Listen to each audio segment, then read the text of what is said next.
ఈ మీన రాశి వాళ్ళకి 2024 అక్టోబర్ మాసంలో ఏ గ్రహాలు యోగిస్తున్నారు అని తెలుసుకున్నట్లయితే, ముఖ్యంగా తృతీయ స్థానంలో వక్రించిన గురువు కాస్తలో కాస్త శుభ ఫలితాలను ఇస్తున్నారు. తర్వాత మనకి ఈ ఒక వ్యయస్థానంలో ఉంటున్న శని భగవానుడు కాస్తలో కాస్త శుభ ఫలితాలని అందిస్తున్నారు. ముఖ్యంగా ఈ ఒక మీన రాశి వాళ్ళకి ఇక్కడ చతుర్థ కేంద్ర స్థానంలో కుజుడు ఉండడం అనేది అర్ధాష్టమ కుజగ్రహ దోషము. పైగా మీనరాశి వాళ్ళకి కుజుడు యోగకారకుడైనప్పటికీ ఈ యొక్క చతుర్థ స్థానంలో వచ్చినప్పుడు ఈ రాశిలో పుట్టిన వాళ్ళకి, అంటే వాళ్ళ తల్లి లేదా తండ్రికి ఎక్కువ టెన్షన్స్ అనేది ఎక్కువగా ఉంటుంది. ఏదో ఒక తెలియని ఒక టెన్షన్స్, ఒక భయం అనేది ఏర్పడుతూ ఉంటుంది. ఈ యొక్క మీనరాశిలో పుట్టిన వాళ్ళకి కూడా ఎడ్యుకేషన్ పరంగా కాస్తలో కాస్త డిస్టర్బెన్సెస్ ఏర్పడడానికి అవకాశాలు ఉంటాయి. అయినా వీళ్ళు కుజుడు యోగకారకుడు కాబట్టి ఆ డిస్టర్బెన్సెస్ని అధిగమించి వీళ్ళు చదువుల్లో మంచి మార్కులు తీసుకురావాలి అనే ఒక తపన కూడా వీళ్ళకి ఉంటుందని చెప్పుకోవచ్చు. తృతీయ స్థానంలో వక్రించిన గురువు తాలూకు కాస్త ఈ ఫైనాన్షియల్ విషయంలో, ఫ్యామిలీ విషయంలో కాస్త మంచి చేకూరే అవకాశాలు ఉంటాయి. అయినప్పటికీ జన్మరాశిలో ఉంటున్న రాహు, సప్తమ స్థానంలో ఉంటున్న కేతు మరియు సూర్యుల తాలూకా కాస్త తెలియని ఒక భయము లేదా ఆరోగ్యం విషయంలో కొన్ని ఇబ్బందులు వచ్చే సూచనలు, ప్రయాణాల్లో ఆటంకాలు, తర్వాత వ్యాపారంలో ఒడిదొడుకులు, ఇబ్బందులు, నష్టపోయే సూచనలు ఇలాంటివి కూడా మనకి కనిపిస్తూ ఉంటుంది.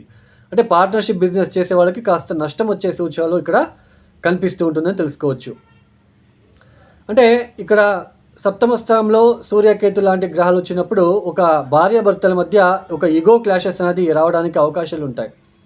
తెలియని ఈగో క్లాషెస్, నేను చెప్పిందే రైటు, నువ్వు చెప్పింది రాంగు, లేదా భార్య మీద భర్త అబద్ధం చెప్పడము, భర్త మీద భార్య అబద్ధం చెప్పడము, ఇలాంటివి ఎక్కువగా ఈ ఒక మాసంలో మీరు కనిపిస్తూ ఉంటుందని తెలుసుకోవచ్చు.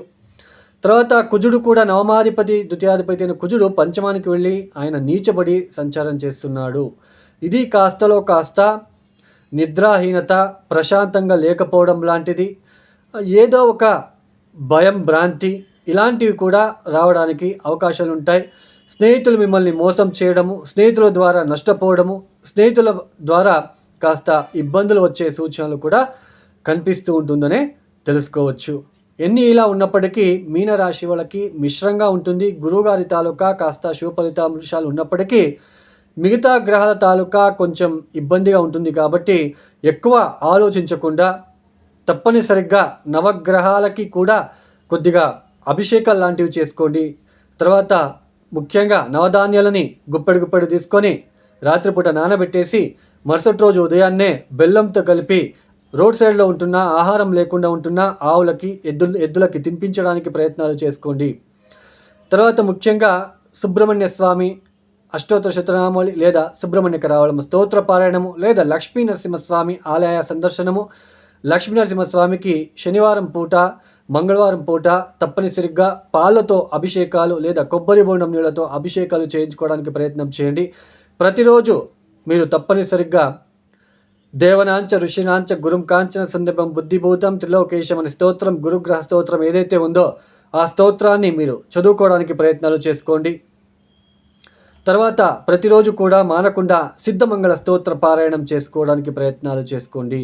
చూడండి, అందరూ కూడా రాశి ఫలితాలు అనే వెళ్తున్నారు తప్ప యాక్చువల్లీ ఇక్కడ ఏంటి అంటే ముఖ్యంగా లగ్న కుండలి చాలా ఇంపార్టెంట్ అండి. రాశి ఫలితాలు అనేవి చంద్రాత్ మనం చూసుకుంటాం. ఇది గోచారంలో గ్రహాలు అనేది ట్రాన్సిషన్ అవుతూ ఉంటుంది.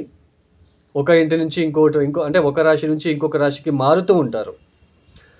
ఇలా మారేటప్పుడు ఈ మాస ఫలితాలు మనం చూసుకుంటాము. సో అన్ని గ్రహాలని మనం ఒక క్యాలిక్యులేట్ చేసుకొని సో ఎలాంటి ఫలితాలు వస్తాయని చెప్పుకుంటాం.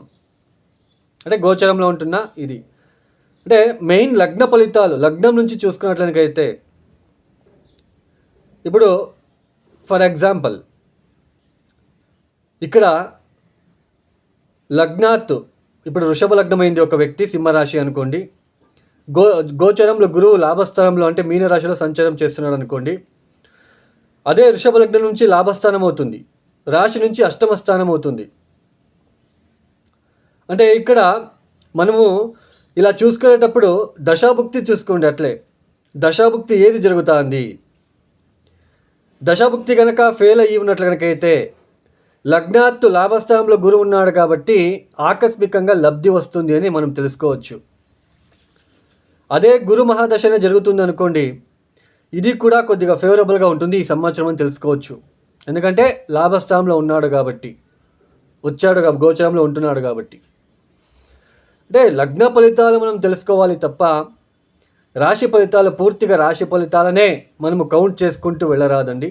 అందరూ కూడా ఈ నక్షత్రము, ఈ రాశి వాళ్ళు ఇలాంటి రాశి వాళ్ళు పెళ్లి చేసుకోరాదు, ఇలాంటి నక్షత్ర వాళ్ళు ఇలాంటి నక్షత్ర వాళ్ళని పెళ్లి చేసుకోరాదు, ఇలాంటి నక్షత్రుడికి ఉద్యోగం బ్రహ్మాండంగా ఉంటుంది, ఆ నక్షత్రాధిపతికి ఆ నక్షత్రంలో పుట్టిన వ్యక్తి అసలు ఉద్యోగమే ఉండదు.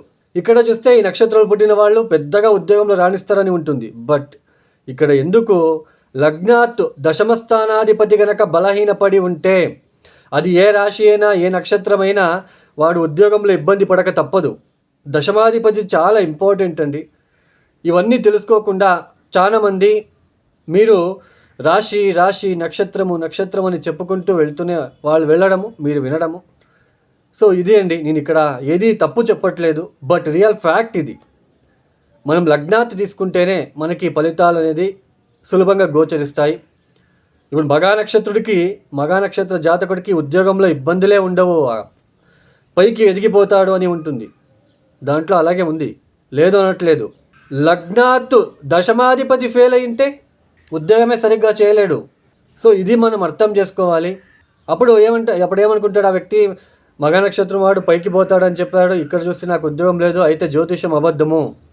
సో ఇలా చాలామంది ఎందుకు ఇక్కడ అయిపోతుంది అంటే రాశి ఫలితాలు ఈ నక్షత్రం వాడు ఎదుగుతాడు, ఈ నక్షత్రం వాళ్ళు సినిమా ఫీల్డ్లో ఎదుగుతాడు.